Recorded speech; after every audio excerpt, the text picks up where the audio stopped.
Hello guys, welcome back to our YouTube channel Crick shot with Anil. India weakness ఏంటి? అసలు ఎందుకు 2 times T20 world cup champions అయిన India back to back ఎందుకు Ireland సిరీస్లో కానీ England సిరీస్లో కానీ ఇంత చెత్త ప్రదర్శన చూపిస్తోంది? సో సమ్ వీక్ లింక్స్ ఉన్నాయి, వాటి గురించి అనాలిసిస్ చేయడానికి ట్రై చేద్దాం. ఫస్ట్ థింగ్ వచ్చి two much dependency on openers. ఏదో సంజు శాంసన్ కానీ వైభవ్ సూర్యవంశీ కానీ అభిషేక్ శర్మ కానీ టూ మచ్ డిపెండెన్సీ అయిపోతున్నారు. నెక్స్ట్ వచ్చి డీటెయిల్గా పాయింట్స్ ఫస్ట్ చెప్దాం.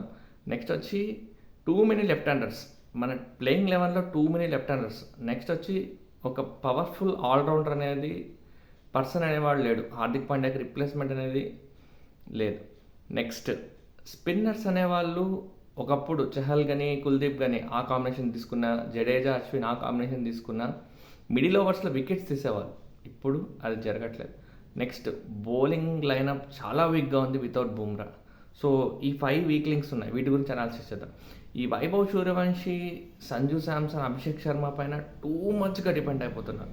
వాళ్ళు 6 ఓవర్స్ పవర్ ప్లే నిలబడితేనే మనం 220, 200 స్కోర్ చేయగలుగుతున్నాం, లేదంటే ఇంపాసిబుల్గా మారిపోతుంది. సెకండ్ థింగ్ వచ్చి మిడిల్ ఆర్డర్ అనేవాళ్ళు ఒక యాంకర్ రోల్ అనేది ప్లే చేయడం లేదు. ఇప్పుడు మీరు క్లియర్ కట్ లైసెన్స్ ఇస్తున్నారు వైభవ్ సూర్యవంశీ, అభిషేక్ శర్మ, సంజు శాంసన్కి ఫ్రమ్ ద బాల్ 1 వెళ్ళి హిట్ చేయండి అనేసి.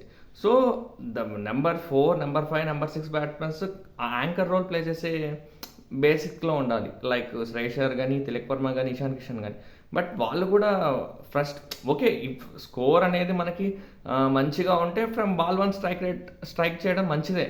కానీ 50 for 4, 40 for 3 వికెట్స్ ఉన్నా కూడా సేమ్ అప్రోచ్ ఫాలో అవ్వడం అది చాలా బ్యాక్ ఫైర్ అవుతుంది ఇండియాకి. నెక్స్ట్ థింగ్ వచ్చి middle order, shaky middle order. ఇప్పుడే చెప్పుకున్నాం, శ్రేయస్ అయ్యర్ నుంచి, ఇషాన్ కిషన్, తిలక్ వర్మ నుంచి మనకి అనుకున్న స్థాయిలో పర్ఫార్మెన్స్ రావట్లేదు. అది one of the weak link. Next వచ్చి ద బిగ్గెస్ట్, నేను చాలాసార్లు చెప్పాను మీకు, హార్దిక్ పాండ్యాకి రిప్లేస్మెంట్ అనేది దొరకడం నాకు తెలిసి ఇంపాసిబుల్ అనిపిస్తుంది. Two much dependency in Hardik Pandya. Even టెస్ట్లో తీసుకోండి, T20 తీసుకోండి, వన్డే. ఒక్కసారి హార్దిక్ పాండ్యా ఇంజూర్ అయినాడు అనుకో, మనకు ఆల్రౌండర్ అనేవాడు దిక్కులేడు. నాకు తెలిసి ఎందుకైనా షెడ్జా ఉన్నాడు, మంచి బ్యాకప్ అనుకుంటాను. కానీ టీం అతనిపై నమ్మకం పెట్టాలి, ఛాన్సులు ఇవ్వాలి. ఈ శివం దుబేని, వాషింగ్టన్ సుందర్ని నమ్ముకుంటే అసాం. నెక్స్ట్ వచ్చి స్పిన్నర్స్, వరుణ్ చక్రవర్తి, రవి బిష్నాయ్, అక్షర్ పటేల్. వీళ్ళు ఏమరా అంటే, మాకు 4 అవర్స్ ఇవ్వండి, మేము 4 అవర్స్ వేసి వెళ్ళిపోతాం. ఎకానమీ 10 ఉన్నా మాకు అవసరం లేదు, 12 ఉన్నా మాకు అవసరం లేదు. వికెట్స్ తీయడం లేదు. మెయిన్ థింగ్, మీరు ఓకే 10 ఎకానమీ మెయింటైన్ చేసినా కూడా మిడిల్ ఓవర్స్లో మీరు వికెట్ టేకింగ్ డెలివరీస్ వేసి 1 or 2, 3 వికెట్స్ తీస్తేనే బ్యాక్ ఎండ్లో మన బౌలర్స్కి కొద్దిగా వాళ్ళ ఆల్రౌండర్స్ కానీ వాళ్ళ డెత్ బ్యాట్స్మెన్స్ ఫేస్ చేయడానికి ఉంటుంది. వికెట్స్ తీయడం లేదు. మిడిల్ ఓవర్స్లో ధారాళంగా పరుగులు చేస్తున్నారు. అది చాలా పెద్ద వీక్ లింక్ అయిపోతుంది. వరుణ్ చక్రవర్తి మన మిస్టరీ స్పిన్నర్, వాళ్ళు ఉతికి హారేస్తున్నారు. రవి బిష్నాయ్ ఆల్రెడీ మీరు చూసినట్లయితే ఆల్రెడీ ఒక మ్యాచ్లో 4 ఓవర్స్కి 60 runs ఇచ్చాడు. అక్షర్ పటేల్ ఎకానమీ పరంగా ఓకే కానీ, బట్ అక్షర్ పటేల్ నుంచి మనకి వికెట్స్ రావాలి. ఓన్లీ ఎకానమీ మెయింటైన్ చేస్తే ఓకే పర్లేదు, మిగతా 2 బౌలర్తో పోల్చుకుంటే అక్షర్ పటేల్ కొద్దిగా బెస్టే. Next the fast bowling unit. Bumrah లేడు అంటే మన బ్యాక్ బోన్ ఇరిగిపోయినట్టు అయిపోతుంది బౌలింగ్కి. ఓకే, బుమ్రా లేడు, సిరాజు లేడు. హర్షదీప్, ఈ ఇంగ్లాండ్ కండిషన్స్కి హర్షదీప్ అనేది కరెక్ట్ ఫిట్ అయ్యే బౌలర్. ఎందుకంటే తన ఇండియన్ పిచ్చెస్ పైన అంత పర్ఫెక్ట్గా వేయలేడు, ఎందుకంటే అతనికి కొద్దిగా సీమ్ బౌన్సీ పిచ్చెస్కి అతను సూట్ అవుతాడు.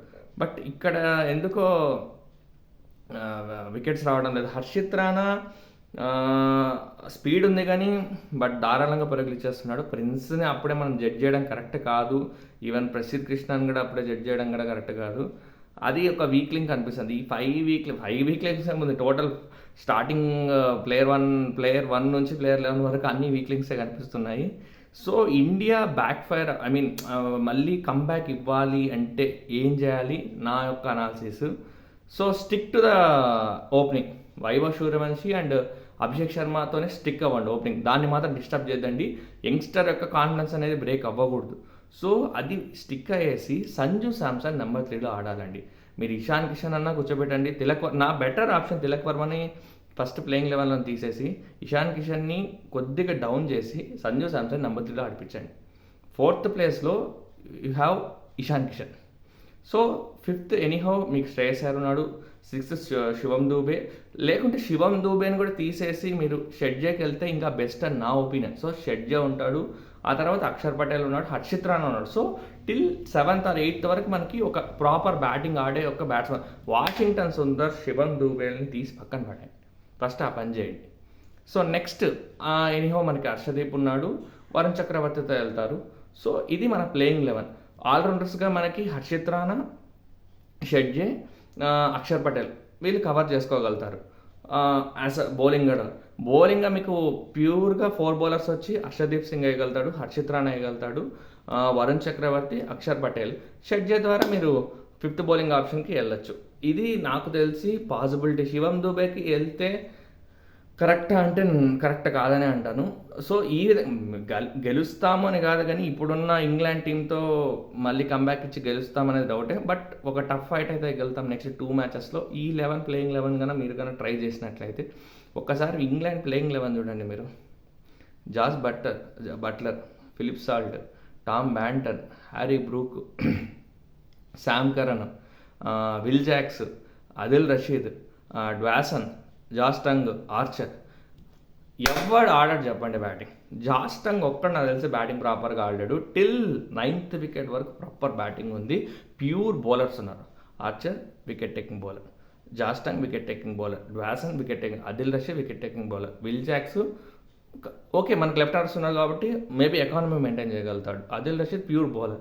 సో ప్యూర్ బౌలింగ్ లైనప్ ఉంది. మిడిల్ ఆర్డర్ ఎక్సలెంట్గా ఉంది. వాళ్ళ 1 or 2 overs మేడిన్ అయినా కూడా ఏమాత్రం పంక్ అవ్వట్లేదు. ఫస్ట్ ఓవర్ మేడిన్ అయ్యి 200 బోర్డ్ పైన పెట్టారు 30-20లో. మన వాళ్ళు ఫస్ట్ ఓవర్ కన్నా మేడిన్ అయితే మనం 50కో 54కో ఆల్అౌట్ అయిపోయింటాం. అది ఇండియా పరిస్థితి. Philip Salt 20 runs around 22 balls 23 balls తీసుకున్నాడు. ఆ తర్వాత గేర్లు మార్చాడు. సో ఆ అప్రోచ్ అనేది క్లియర్ కట్గా ఉంది. నెక్స్ట్ వచ్చి టూస్ తిరగట్లేదు ఇండియా వాళ్ళు. మీరు మిడిల్ ఓవర్స్లో తీసుకున్నట్లయితే ఇంగ్లాండ్ వాళ్ళు ప్రాపర్గా 7 to 15 overs టూస్ అనేది ఎక్కువ తిరుగుతున్నారు. మన వాళ్ళు ఓన్లీ 6 పైన 4 పైన డిపెండ్ అయితే విన్ అవ్వడం చాలా కష్టం. ఇవి ఇండియా పిచ్చులు కాదు, అందరూ అర్థం చేసుకోవాలి. సేనా వికెట్స్ పైన south Africa, New Zealand, England, Australia wickets పైన స్ట్రైక్ రేట్ని మెయింటైన్ చేయడం, స్ట్రైక్ని ప్రొటెక్ట్ చేయడం చాలా ఇంపార్టెంట్. బాల్ 1 నుంచి అగ్రెసివ్గా వెళ్ళడం కరెక్టే, బట్ వికెట్స్ పడుతుంటే నిలబడాలి. అదేంటి నా అనాలిసిస్. సో ఈరోజు గెలుస్తారని ఖచ్చితంగా ఆశిద్దాం 4th T20లో. అంతకుమించి చేసేది ఏం లేదు. బాయ్.